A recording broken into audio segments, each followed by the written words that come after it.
Hebreos capítulo 11, versículo número 7. Por la fe Noé, advertido sobre cosas que aún no se veían, con temor reverente, diga conmigo, con temor reverente, construyó un arca para salvar su familia. Por esa fe condenó al mundo y llegó a ser heredero de la justicia que viene por la fe. Amén. ¿Está listo? Sé que esta prédica va a ser de bendición para su vida. Póngale atención. Todo lo que viene más adelante es por la fe. ¿Ok? La fe ocasionó esto. La fe provocó esto, dice su palabra. Por la fe Noé fue advertido sobre cosas que aún no se veían. Voy a hablar de 4 beneficios de la fe. Su palabra dice que la fe de Noé provocó que fuera advertido de cosas que no se veían. Esto es lo que provoca la fe. Cuando nosotros tenemos fe en Dios, cuando nosotros caminamos con Dios, va a provocar que nosotros empecemos a ver cosas que otros no pueden ver. Todos, mira, el mundo entero ha anhelado poder predecir el futuro o poder conocer el futuro o poder saber cuál es el futuro. Se han gastado billones de pesos para poder saber cuándo viene una tormenta, cuándo viene el frío, cuándo viene el calor. Nosotros mismos, antes de conocer a Dios, nos gustaba mucho leer una revista para saber qué me predecía el futuro. ¿Cuántos pecadores, que diga, cuántas personas hicieron eso alguna vez? Y ibas ahí a leer un horóscopo para saber, y entonces, yo no creo en esto, y como quiera lo leías. Dice que me va a ir bien en el amor, tengo 30 años y el ser humano tiene esa tendencia, tiene la tendencia a saber qué va a pasar mañana, tiene la tendencia a querer saber qué es lo que viene el día de mañana. El ser humano es así. Nosotros, los humanos más bien, pagan millones de pesos para saber qué es lo que viene mañana, qué le espera al hombre el día de mañana, qué cosas van a cambiar, cómo el hombre se va a adaptar. Son cosas, investigaciones, ¿verdad? Porque queremos saber qué es lo que viene en el futuro. Pero el ser humano a lo mejor no le importa qué va a pasar 200, 300 años después, pero sí le interesa saber si va a amanecer mañana o no va a amanecer mañana, si mañana va a ser bendecido o no va a ser bendecido, si mañana se va a acabar su problema o no se va a acabar su problema. Y nosotros, escucha, antes de llegar a Dios, hicimos muchas cosas, o nuestra familia hizo muchas cosas para saber el futuro. Consultaron adivinación, hicieron cosas que no debían. El ser humano por esa razón se la pasa buscando profetas, porque quiere que le diga qué va a pasar mañana.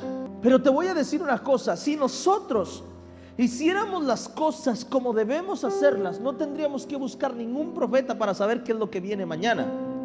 Su palabra dice que lo que siembras cosechas. Y si sé que estoy sembrando bendición, sé que mañana voy a cosechar bendición. El problema es que como nosotros no sembramos nada, queremos vivir de lo que nos puede alcanzar, de la misericordia de Dios. Si yo sé que hoy me levanté a sembrar, sé que mañana yo voy a cosechar lo que sembré hoy.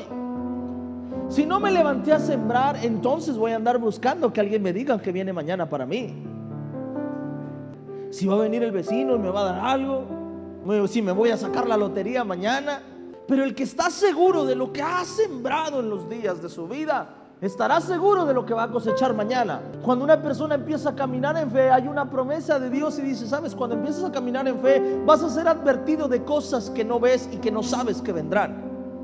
Uno de los beneficios de caminar en fe es que empiezas a ser guiado por Dios, y Dios empieza a hablarte de cosas que ni te imaginabas. Y empieza Dios a direccionarte en las cosas que no tienes control en tu vida, porque no tenemos el control de todas las cosas, porque no sabemos qué va a pasar mañana, porque no sabemos cómo va a reaccionar la persona que está al lado mío, o con la persona que convivo, o con la persona que hago tratos. Pero Dios sí. Y lo primero que pasa con Noé es que Dios le advierte de algo que iba a venir. Eso es lo que hace la fe. ¿Por qué? Porque la fe te lleva a una comunión.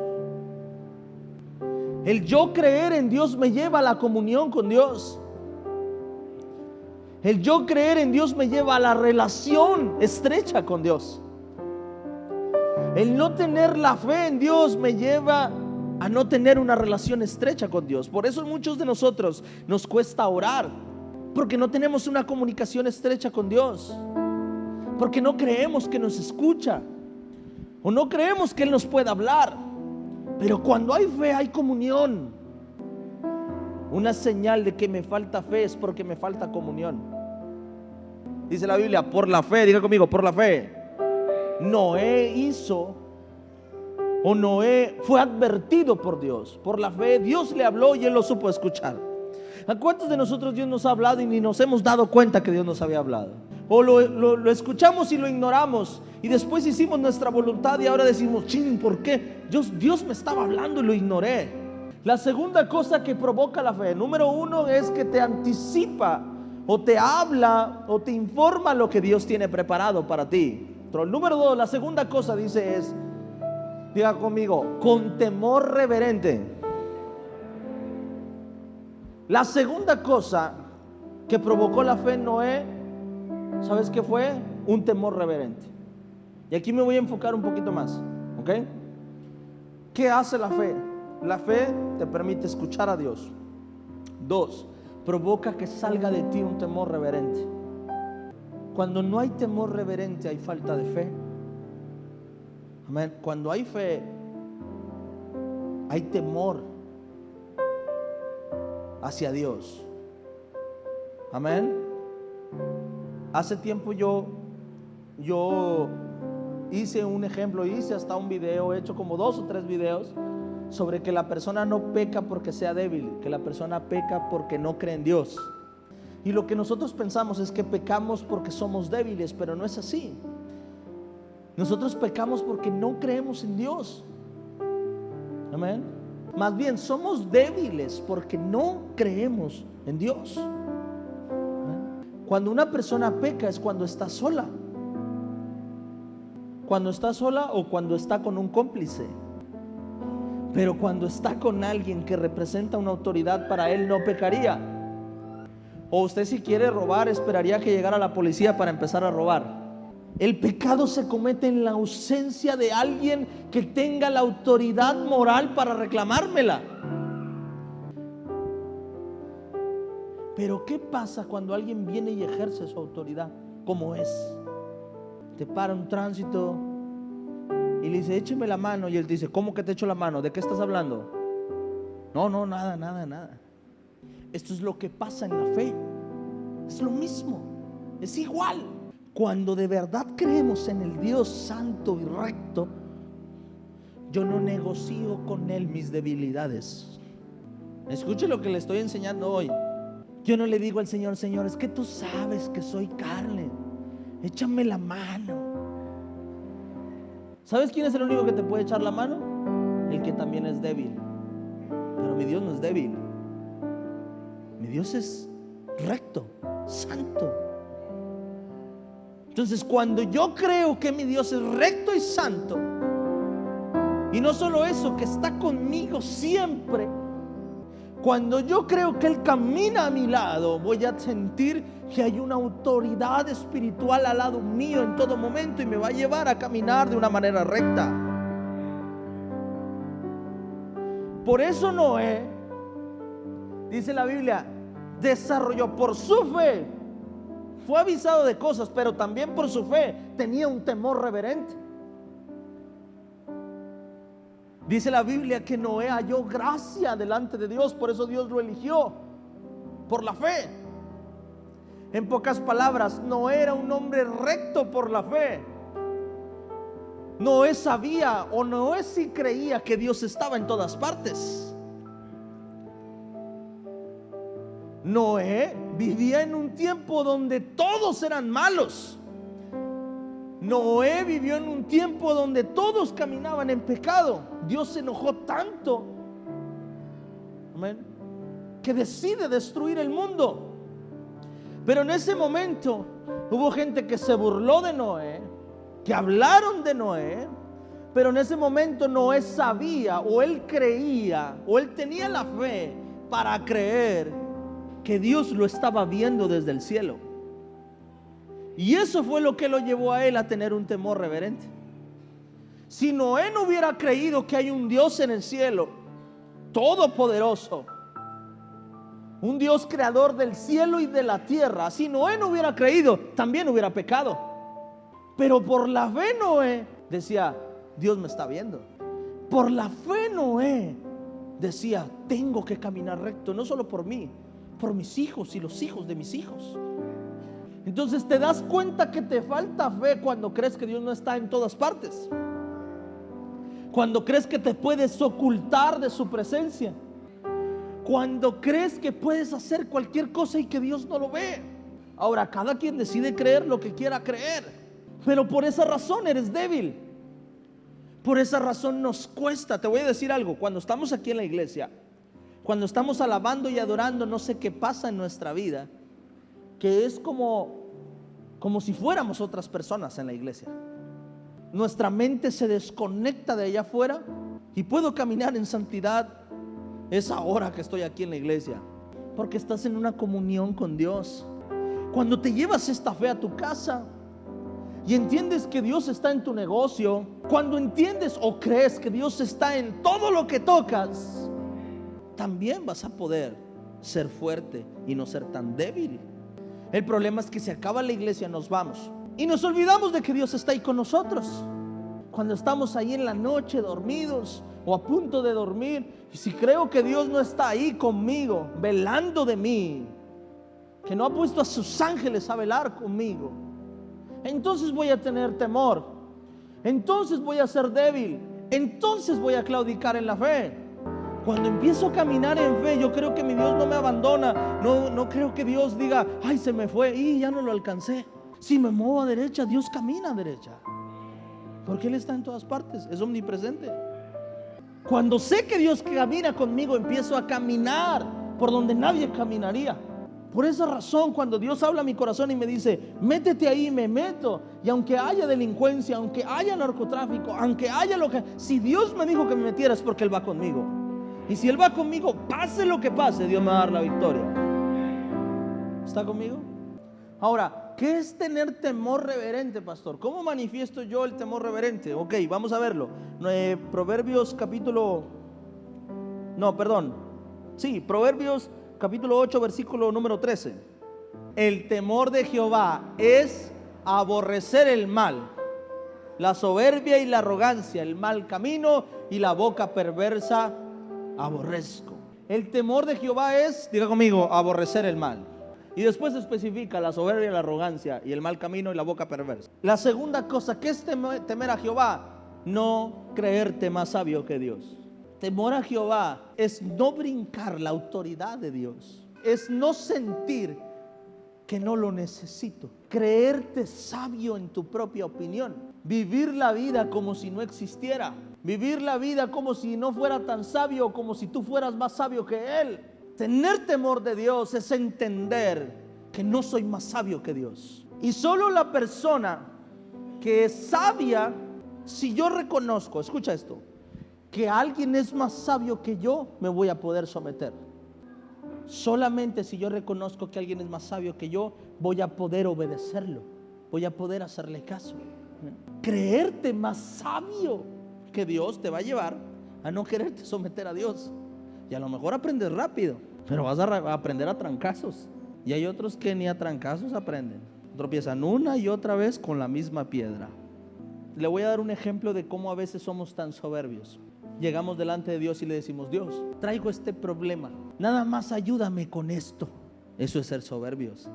Le estamos diciendo a Dios, Dios, todo lo que yo hago sin ti está con ganas, solamente en esto ayúdame.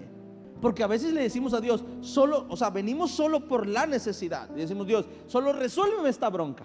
No te metas con lo demás, no me cambies esto, no me cambies lo otro, no me cambies aquello. Mas cuando vienes delante de Dios y le dices, Señor, he llevado mi vida de toda esta manera. He hecho esto, estas relaciones, estos negocios, esta vida, esta familia, estos hijos. He hecho todo esto y ahora tengo este problema, Dios. Pero te entrego este problema y te entrego todo esto para que tú hagas con todo ello lo que tú quieras. Eso es diferente. Ahí reconociste que tu Dios es más sabio que tú. Porque te voy a decir una cosa, a veces creemos que nuestro problema es lo que verdaderamente no es un problema. Cuando yo llegué a Dios creí que mi único problema era el cáncer y creí que solo necesitaba ser sano de cáncer. Mi familia creía que lo único que necesitaban es que Adrián fuera sano de cáncer. Pero después me di cuenta que no solo eso, que Dios también necesitaba cambiar mi carácter, que necesitaba restaurar el matrimonio de mis papás, que necesitaba restaurar a mis hermanos, que necesitaba cambiar mi vida, que necesitaba transformar mi vida para que yo un día me pudiera casar. Me di cuenta de todas las cosas que todavía Dios necesitaba cambiar y tocar en mí. Cuando llegué a Dios creí que lo único que me necesitaba era que me sanara de cáncer, pero después me di cuenta que no, que Dios necesitaba sanarme a mí, pero también sanar a los míos, sanar a mis tíos, a mis primos, a mi familia. Necesitaba llevarlas a Cristo. Y dice Dios, no nomás quiero sanarte la leucemia, hijo, también quiero restaurar toda tu casa. Entrégamela toda. No creas que es solamente lo que no puedes controlar. Hay muchas otras cosas que no vas a poder controlar. Los hijos se van a apartar, o tú te vas a apartar de Dios. ¿Sabes cuándo? Cuando no veas a Dios en tu vida. Cuando digas, es que yo iba, es que yo he ido, es que yo he orado, pero no he visto. Ahí es cuando te apartas de Dios. Pero cuando tú lo has visto, cuando caminas creyendo en Él, y cuando sabes lo que sembraste, y cuando reconoces lo que sembraste, vas a entender por qué estás comiendo lo que ahora comes. Porque el que se cree sabio en su propia opinión es altivo, y cuando se equivoca le echa la culpa a todos menos a él. Le echa la culpa a todos, y todos pueden, y 10 le dicen, es que tú tuviste la culpa, y para él los 10 están mal. Dice, no, es que esa persona me provocó y por eso me peleé. Esa persona me provocó, es que esa persona. Le digo, a ver, espérame, él se ha peleado una vez, tú te has peleado 20 veces. ¿Quién tendrá la culpa? ¿Quién estará mal? En 3 veces, en un año él se pelea una vez, tú ya te peleaste 20. ¿Quién estará más mal? No, es que en el trabajo me corrieron porque son bien injustos. Hermano, es tu 8º trabajo en el año y llevamos 3 meses. El soberbio va a decir, aquellos están mal. El que entiende, el que es humilde, él va a decir, algo está pasando en mi vida. Hay algo en mí que tengo que cambiar. A lo mejor es mi actitud. A lo mejor si me levanto le echo ganas, pero a lo mejor es mi actitud. Hay algo que tengo que cambiar en mi vida. Y eso es lo que nos pasa con Dios. Llegamos con Dios y le decimos, Dios, es que ¿por qué hiciste esto? Nos enojamos con Dios, le reclamamos a Dios, Dios, ¿por qué? ¿Por qué me pasa esto a mí? Dice el Señor, ¿te crees más sabio que yo? Porque para ti yo tengo la culpa. A mí se me salió de las manos, no tú. Eso es falta de fe. Es falta de fe. No crees que Dios es más sabio que tú. Eso es tener temor reverente y decir, sé quién eres, mi Dios. Amén. Número 3, Salmo 128:1. Bienaventurado todo aquel que teme a Jehová, que anda en sus caminos. Temor reverente es andar en sus caminos, caminar en su propósito, caminar en su voluntad. Una persona que camina en su propósito es una persona que aprendió a tener temor de Dios, que no hace lo que quiere, sino lo que Dios le llamó a hacer. Es una persona que tiene temor reverente. Y esa persona tiene temor reverente porque tiene fe. No hace su voluntad, hace la voluntad de Dios en su vida. ¿Sabes que has crecido en la fe cuando tienes temor reverente? Y sabes que tienes temor reverente cuando andas en sus caminos. Entonces, temor reverente es 3 cosas. Número 1, aborrecer el mal. Número 2, no es sabio o no se cree sabio en su propia opinión. Y número 3, anda en los caminos de Dios. Ok, una persona con fe construye por sus generaciones. Una persona con fe no vive el momento, vive para bendecir a sus generaciones. Una persona con fe se sacrifica. Una persona sin fe no tiene sacrificio. Vive el día. Vive la vida minuto a minuto. Hoy no quiere hacer nada, hoy no hace nada. Hoy no quiere alabar, hoy no alaba. Hoy no quiere adorar, hoy no adora. Hoy no quiere orar, hoy no ora. Hoy no quiere buscar a Dios, hoy no busca a Dios. Pero una persona con fe sabe que todo lo que está sembrando va a traer fruto en su vida. Una persona con fe sabe que hay que buscar a Dios en todo momento y que traerá fruto a su vida. Que aunque no vea el fruto ahora, yo sé que estoy construyendo algo para mañana. que llegará el momento en el que Dios hará algo en mi vida, que aunque no vea mi milagro hoy, yo sigo caminando en fe. Porque lo que estoy sembrando, lo estoy sembrando sobre la roca. Dice la Biblia, todo el que me oye estas palabras y las pone en práctica es como un hombre prudente que construyó su casa sobre... ¿Y quién es la roca? Primera de Corintios dice que la roca es Cristo. Dice, y construye su casa sobre la roca. Dice, cayeron las lluvias, crecieron los ríos y soplaron los vientos y azotaron aquella casa con todo. La casa no se derrumbó porque estaba cimentada sobre la roca. No esperes recompensa de hombres, espera recompensa de Dios. No veo en mi hoy, veo el mañana, en mis hijos, mis generaciones. Construyen. Hebreos 11, construyó para su familia. Hebreos 11, construyó, diga conmigo, construyó para salvar su familia. Construyó para salvar su familia. Mi papá construyó para salvar mi familia. Me toca construir para salvar mis hijos. Por esa fe condenó al mundo y llegó a ser, diga conmigo, heredero de la justicia que viene por la fe. Y la cuarta cosa que provoca es, te convierte en heredero. Te convierte en heredero. La fe te lleva a caminar en su herencia. Porque si hay algo que Dios sabe hacer, es recompensar a todos aquellos que le creen y que le temen y que lo honran. Dios sabe recompensar y caminas bajo su herencia.